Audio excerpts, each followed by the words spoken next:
આ તરફ વાત કરીએ મહીસાગરના લુણાવાડામાં ભારે પવન સાથે વરસાદ વરસ્યો છે। ભારે પવન સાથે વરસાદના કારણે ઠેર ઠેર વૃક્ષો ધરાશાયી થવાની પણ ઘટના બની છે।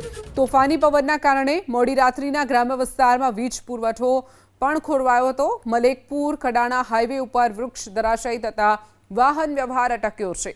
મહીસાગર પોલીસે રસ્તા પરથી વૃક્ષ હટાવી વાહન વ્યવહાર પૂર્વવત કરાયો હતો। કડાણા લીંભોડા રોડ પર અનેક ઠેકાણે વૃક્ષો પડતા વાહન વ્યવહાર પણ પ્રભાવિત થયો છે।